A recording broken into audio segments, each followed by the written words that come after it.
mistress of my land, with the rings behind an ancient door. One ring you'll bring back in your hand, and when you safely homeward ride, I'll teach you how such work is done, and wake the spell that sleeps inside. So with a pack and walking staff, she left before the roofs grew small. The village watched her cross the hill, while morning warmed the meadow wall.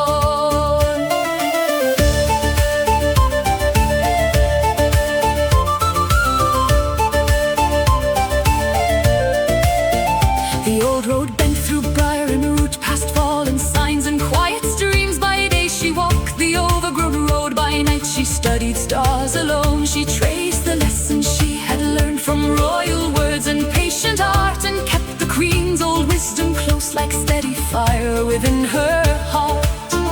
A fox began to follow near, with amber eyes and clever feet. Each noon he crept beside her bag and tried to steal her bread and meat. She scolded him, he bowed his head, then tried again behind a tree. By the seventh day she laughed at him, "You rogue, you're worse at theft than me." At last the fortress broke the green, its towers cracked, its banners gone. The gate hung wide on rusted chains, the stones remembered war and dawn.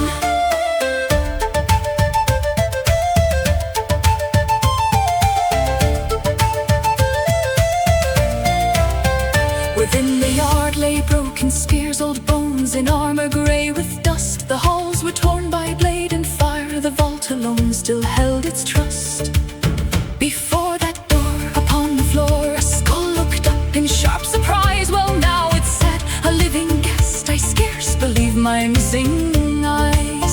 She nearly dropped her walking staff, then drew a breath and stood up straight. "My queen has sent me for a ring, if this is still the proper gate." The skull grew still at that dear word, then asked her softly, "Queen, you say?" And there beside the sealed old door they spoke until the dying day. He told of how the crown was lost, how banners split and brothers bled, how loyal hearts sought one last hope, while faithless lords chose gold instead. They came to claim the hidden rings, to arm the usurper's cruel design, but he refused to speak the word and kept the vault by oath and sign.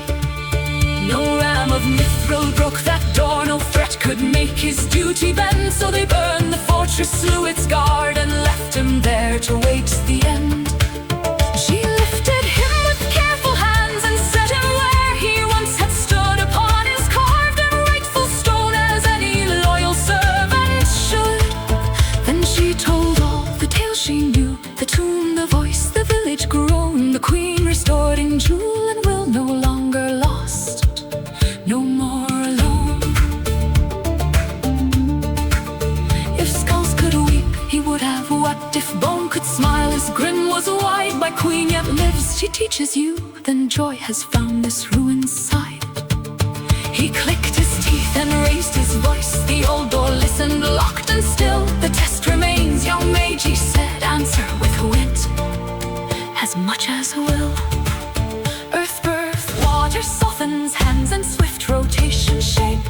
Fire hardened, so might air, the vessel waits then to be filled, and air will hold its vigil till something else resides there.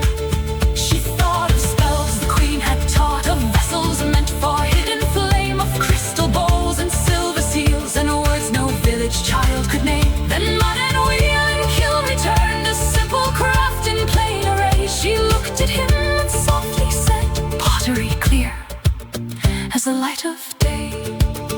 The skull spoke one forgotten word, the door behind him groaned awake. Cold hinges stirred beneath the dust, and sleeping iron ceased to ache. Within the vault on velvet dark, 9 rings still waited, cold and fair. "Take all," he said, "why leave them here? Your queen chose well, and they are spare. And if you would, dear apprentice mage, do not leave me in this room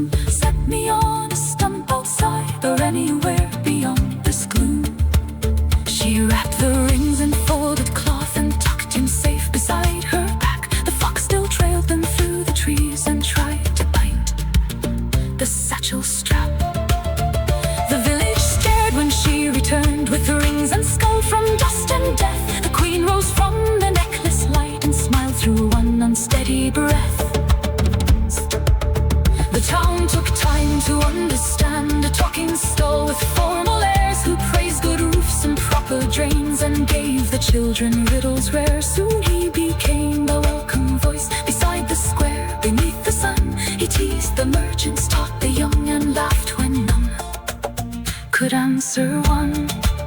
At dusk he sat beside the queen and spoke of towers lost to war, of spells, of roads, of names and